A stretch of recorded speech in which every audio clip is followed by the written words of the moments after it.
Oi, gente, tudo bem? Hoje eu vim falar com vocês sobre este livrinho aqui, este pequeno grande livro chamado A Morte de Ivan Ilitch, do Tolstói, que é um escritor russo.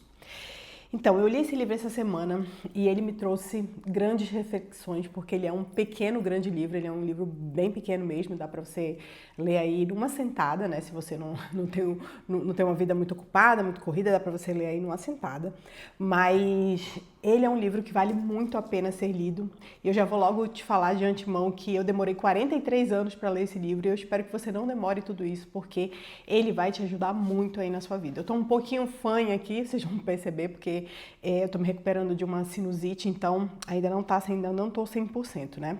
E no final desse vídeo eu vou trazer também um exercício que ele tem muito a ver com a história desse livro e que vai te ajudar a pensar sobre essa realidade, né, gente? Porque, no final das contas, essa é a única certeza que a gente tem na vida, né? Que a gente vai morrer, né? Não importa para onde você acha que você vai, né? Se você acredita que existe uma vida eterna, se você acredita que você vai sumir, se você vai morrer, né? Assim como nós já vimos várias pessoas morrerem, né? Bom, então esse exercício vai te ajudar a tomar melhores decisões nesse tempo de vida que você tem aqui. Bom, o livro começa com a perspectiva das pessoas que conviveram com o Ivan Ilitch, né? Na verdade, o livro começa com o velório dele já. Então, não tem spoiler aqui porque o nome do livro já é esse, né? A Morte de Ivan Ilitch. Então, realmente, ele começa tratando da morte dele e da parte do velório. E como é que a gente sabe que uma pessoa ela foi querida na vida, né? Uma pessoa deixou, assim, uma marca no mundo, quando no velório dela tem muitas pessoas ali que gostavam dela, né? Que demonstram carinho por ela, que param o que estão fazendo para ir lá prestar uma última homenagem a essa pessoa. E não foi isso que aconteceu no velório do Ivan Ilitch, né? Quem estava por lá eram os familiares dele e os colegas de trabalho, né? Do serviço público. Então, o livro já começa com toda essa conversa, né? Lá no velório, de que ele havia morrido. Na notícia que Ivan Ilitch havia morrido, né? Na altura, ele era um juiz. Então, as pessoas, o comentário e o pensamento geral era o seguinte: antes ele do que eu, primeiro isso, e segundo, o que vai acontecer com a posição dele, com o cargo dele? Quem vai ficar no lugar dele? Será que vai ser eu? Será que eu posso indicar alguém para ficar no lugar dele? Então, esses eram os pensamentos que permeavam a cabeça das pessoas que estavam ali no velório. Ninguém estava nem aí para o Ivan Ilitch. A verdade é essa. Ninguém estava nem aí para o sofrimento que ele teve, para saber exatamente como ele morreu. Nada disso, sabe? As pessoas estavam preocupadas com elas mesmas, né? Com o que seria feito do cargo dele. Bom, eu já passei bastante tempo como funcionária pública. Eu fui funcionária pública mais ou menos 10 anos, assim, da minha vida. E muita coisa que eu vi nesse livro, eu vi na realidade, sabe? A forma como o Ivan Ilitch vivia, a forma como ele buscava, né, subir nos cargos do serviço público onde ele trabalhava, mas eu vou falar mais um pouquinho disso mais pra frente. Bom, então, ele, além de funcionário público, ele era um esposo e pai. Então, depois dessa parte do velório, o autor começa a falar de como era a vida do Ivan Ilitch, né? E assim, ele sempre foi aquela pessoa mais ou menos, né? Aquela pessoa, bem no sentido da palavra medíocre, na média, sabe? Que estava ali buscando sempre o conforto do dia a dia dele. Então, ele estava querendo ele era funcionário público, né, cara? E assim, o que me levou a ser funcionária pública, a estudar para um concurso e passar para ser funcionária pública na época, é porque assim, eu não tinha segurança nenhuma, né, nos empregos que eu já havia tido, e eu dependia muito da política. Mas, para além disso, é a questão da estabilidade, né? É a questão da acomodação, da gente ter assim ali uma certeza, muito entre aspas, de que ninguém pode te tirar dali. Não importa o que aconteça, não importa o que você faça, não importa se o seu trabalho é um trabalho excelente ou se é um trabalho medíocre. Ninguém vai te tirar desse cargo porque você passou num concurso. Então era esse o pensamento dele, sabe? Ele queria só uma vida confortável ali, ter as coisinhas dele, ter o conforto dele, não se preocupar com muita coisa. E assim ele ia vivendo, até que puxaram o tapete dele. E eu vi muito isso acontecer no serviço público. Puxaram o tapete dele. E ele ficou, ele ficou numa posição que ele não gostaria de ficar. E aí ele já estava cheio de planos na cabeça dele para ele retomar outras coisas e se vingar do fulano e fazer esse plano e não sei o que, até que teve uma reviravolta e ele de repente virou juiz. E a vida dele mudou completamente, né? Ele mudou de casa, mudou de cidade, teve uma vida completamente nova para melhor, né? Mas ele não deixou de ser a mesma pessoa com aquela mentalidade medíocre, sabe? De, eu vou fazer aqui só o que tenho que fazer, eu vou viver pelas aparências, né? Eu não vou dar o meu melhor aqui, sabe? Sabe essa vontade de querer fazer diferente? De querer realmente mudar as coisas, né? Dentro do lugar onde você vive, dentro do contexto da sua vida? Porque assim, né, gente? É assim que a gente precisa viver, né? Eu sempre falo muito aqui sobre a gente amar a nossa realidade, né? A gente amar o momento de vida que a gente está vivendo, porque é ele que vai nos levar para o momento de vida que a gente quer, né? Para construir a vida que a gente quer. Então, o Ivan Illich, ele não tinha isso, ele queria só ali buscar o conforto da vida, né? E o conforto em todos os âmbitos, porque ele também era esposo e pai. E o casamento dele já não estava mais ali muito bom das pernas, né? Ele já não se entendia muito bem com a mulher dele. E os filhos, ele não tinha uma relação com os filhos amorosa. Ele tinha uma relação de só ver os filhos, sabe? Então, quando acontecia qualquer coisa na casa dele, ele fugia para o trabalho. Ele fugia para o trabalho e lá no trabalho era muito mais confortável para ele, né? Então ele vivia ele vivia aquele fingimento, ele não enfrentava as coisas em casa, né? Cada um ali vivia fingindo ser algo que na realidade não era, né?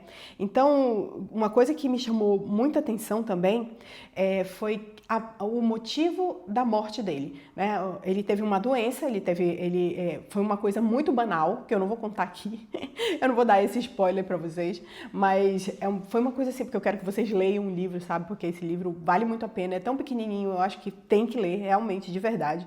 Então, assim, foi uma coisa banal que pode acontecer com qualquer um de nós. Eu já vi acontecer, né? Eu sou enfermeira e eu já vi isso acontecer com muita gente, né? E aconteceu com ele e isso levou a uma doença terrível, né? Que foi assim de agonizante até o fim da vida, realmente. Então, dentro de tudo que ele viveu, né? Dentro da vida medíocre dele, aconteceu um fato, né? Um fato assim, uma coisa banal, como eu disse, e aquilo de repente, em um curto período de tempo, trouxe para ele a morte, né? E a gente não imagina, né? A gente não imagina o quão rápido pode ser que ela venha, né? Que esse momento chegue até nós.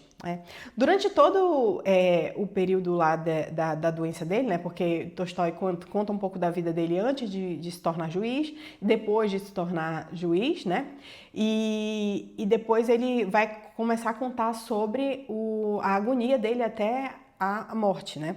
Então, ele viveu muito uma agonia física, mas mais forte e mais difícil para ele, que ficou bem claro no livro, é que ele vivia uma agonia moral, por ele não ter vivido uma vida que ele gostaria de ter vivido, uma vida digna. Na verdade, assim, ele se arrependeu de não ter nunca nem pensado, né, em como ele deveria viver realmente. Isso foi o que eu tirei assim do livro, sabe? Que ele nunca parou para pensar, tá, o que eu tô fazendo aqui? Para onde que eu vou? Né? O que eu quero da minha vida? Quem eu quero ser? Quem eu quero que as pessoas vejam depois que eu morrer? Que marca eu quero deixar no mundo, né? Bom, então ele viveu assim a vida inteira fugindo do sacrifício, né? Buscando conforto e fugindo do sacrifício. E no final da vida dele, ele tinha um criado que era de uma outra nacionalidade lá. E esse criado, ele me chamou muita atenção porque foi a única pessoa que cuidou dele de verdade. Porque muitas vezes, tem parte no livro que ele fala assim, né? O autor fala que ele gostaria de ser cuidado, ele gostaria de ser acolhido, né? E a família não fazia isso, né? Ninguém fazia isso por ele. E esse criado, ele fez isso. E ele narra como era o criado. E o criado, apesar de ser apenas um funcionário dele lá, ele vivia muito bem apresentável, ele estava sempre limpo, aciado, né, sorrindo, uma pessoa assim realmente excelente e que fazia o trabalho dele de excelente excelência, com excelência. Então, por exemplo, ele ia lá buscar onde ele fazia as necessidades dele, né? Lá, eu não sei como é que chamava naquele tempo, mas era tipo o pinico, lá ia buscar as coisas. E ele fazia isso assim, sabe? Não fazia com mau humor, como todas as outras pessoas que estavam ali ao redor dele, sabe? Inclusive os familiares, né? A esposa dele, principalmente. Então, e não fazia aquilo, ele sentia que não havia um fingimento naquilo que essa pessoa fazia, que o nome dele é Gerassim, eu não sei se é assim que se fala, né? Mas era Gerassim o nome dele. Bom, então ele viu nessa pessoa algo que ele nunca tinha imaginado, né? Ele só conhecia pessoas medíocres como ele. E essa pessoa, apesar de não ter um cargo de juiz, era uma pessoa magnânima, sabe? Essa é a palavra, era uma pessoa grande, é uma pessoa magnânima que fazia tudo da melhor forma possível. E esse rapaz ajudou muito ele até o final da vida, né? E se sacrificou por ele, mesmo assim, ele nunca tendo dado nenhum sinal, né? Nunca ter nem percebido a existência desse rapaz dentro da casa dele. Bom, esse livro, ele é para nos fazer pensar, sabe? Esse livro, o Tolstói, ele traz uma narrativa que é impossível você não pensar no dia da sua morte. É impossível você não pensar que você não quer ter a agonia que o Ivan Ilitch teve, sabe? Que você não quer ter um final como o do Ivan Ilitch. Então, por isso, né? Pensando nisso, eu trouxe um exercício para vocês fazerem. Foi um exercício que eu aprendi com o professor Olavo de Carvalho, chamado exercício do necrológio. Eu já vi outras pessoas falando desse exercício, mas todas elas também aprenderam com o professor Olavo. E nesse exercício você vai pegar um pedaço de papel. Na verdade, eu vou te falar uma coisa, vou te dizer como que eu fiz. Eu peguei um caderno, né, e deixei só para isso. E nesse caderno, porque você não vai fazer esse exercício uma vez, você vai fazer ele várias vezes na sua vida. Então, nesse caderno, você vai escrever quem você foi, como se você tivesse morrido já, e você vai escrever na perspectiva como se você fosse um amigo seu falando de você. Um amigo que te ama realmente, sabe? Então, você vai escrever mais ou menos assim, ó. Hoje, dia tal de setembro, morre fulana de tal, morre Cici Chaves aos 85 anos, né? Ela que foi uma mãe dedicada, uma esposa amorosa, uma profissional de excelência no trabalho, não sei o quê. E começa a descrever ali quem você gostaria de ter sido. E no começo você vai se voltar muito para o fazer. Você vai se voltar muito para quem você gostaria de ter sido na sua profissão, as coisas realmente mais materiais. Mas com o tempo e com a prática desse exercício, que você pode fazer assim a cada, 3 meses, 6 meses, 1 ano, mas faça, porque vale muito a pena, você vai começar a ver o que realmente importa na vida para você. Porque esse exercício, ele vai te ajudar a tomar melhores decisões. Ele vai te ajudar a pensar, né, se aquilo que você está fazendo ali no dia a dia está te levando para essa pessoa do seu necrológio ou está te levando para uma pessoa, né, para um fim de uma pessoa como o Ivan Ilitch. Não necessariamente igual ao Ivan Ilitch, porque ele tem todo esse contexto, né, de ser um juiz, de estar no serviço público e não sei o quê. E não é todo mundo que tenha um contexto igual, mas todo mundo pode ter, na mesma medida, uma vida medíocre em qualquer contexto ou uma vida magnânima em qualquer contexto, como teve o criado dele lá, né, como estava tendo o criado dele lá. Então, esse exercício, ele vai te ajudar a descobrir o que realmente importa para você. No final, o que realmente importa para você. Porque eu não quero ser uma pessoa que lá no final da vida, né, na minha morte, eu me arrependa de não ter sido quem eu nasci para ser. De não ter sido a pessoa que... De não ter cumprido, realizado o projeto de Deus para mim, na minha vida, por exemplo.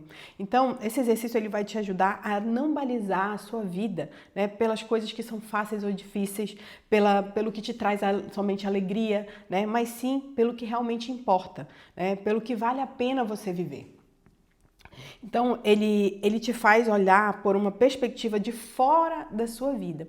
Pensando no seguinte, né? Se a gente para pensar, né? Se a gente olha de fora a nossa vida, vamos imaginar que a nossa vida é uma linha, né? Aqui está a concepção, aqui você nasceu, Aqui você nasceu não, aqui você passou a existir, né? Você existe no mundo, né? Lá dentro da barriga da sua mãe, um feijãozinho que seja, mas você existe no mundo. E aí você começou a sua vida, né? 10 anos, 20 anos, 30 anos, 80 anos. Tá, morreu.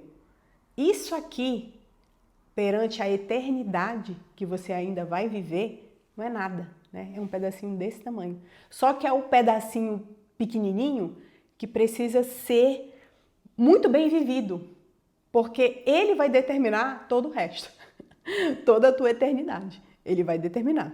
Então, pensar nisso, sabe? Olhar para por essa perspectiva de fora da sua vida, realmente olhar para o que você quer para depois, porque a gente parece assim que a gente vive meio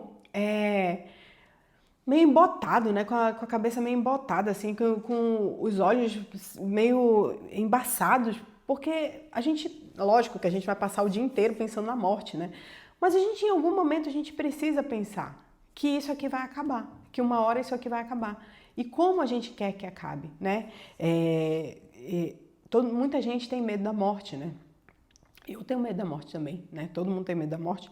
Mas eu acho que esse é um exercício que faz, não a gente se preparar para a morte, mas faz a gente começar a ficar em paz com o que a gente está fazendo aqui, sabe? Porque muitas vezes a gente, com toda esse bombardeio de informação, de conhecimento que a gente tem, de possibilidades, a gente tem muitas possibilidades de fazer muitas coisas, a gente acaba se perdendo, sabe? Daquilo que realmente importa. Eu vejo muitas vezes que antigamente, quando não existia tantas possibilidades, né? Assim, não tô dizendo que eu quero voltar para antigamente não, tá, gente? Eu amo a nossa modernidade também. Mas quando não existiam tantas possibilidades, as pessoas conseguiam focar mais naquilo, né? Claro, né? As pessoas que queriam focar mais naquilo que realmente importa, naquilo que realmente vai fazer a vida dela valer a pena. Hoje não, hoje são tantas possibilidades, hoje são tantas coisas para nos distrair do caminho que realmente é o nosso caminho, porque eu acho que cada um tem o seu caminho, né? Fica um pouco mais difícil a gente fazer isso. Bom, então, nesse pequeno período aqui da vida, escreva quem você gostaria de ter sido, né? Quem você gostaria de ter sido para os seus filhos, para os seus pais, para o seu esposo, para a sua mulher, para quem quer que seja no seu trabalho, quem você gostaria de ter sido, sabe? Se você quer realmente ter um fim, como é que você quer que seja o seu velório? Você quer que seja como o do Ivan Illich, né? Onde as pessoas estão lá e não estão pensando nele em nenhum momento, e não estão nenhum momento estão ali, tinha gente ali chateada porque tinha deixado de jogar cartas, né, para ir lá prestar essa homenagem para ele, porque era como se fosse uma obrigação, né? Você quer ser essa pessoa? Ou você quer ser uma pessoa como um Carlo Acutis, por exemplo, né, que foi um menino de 15 anos, morreu com 15 anos de vida. E esse menino teve uma multidão de pessoas que foi ao velório dele, que os pais dele nem imaginavam que ele era tão amado por essas pessoas, porque ele era um menino que ele era bom.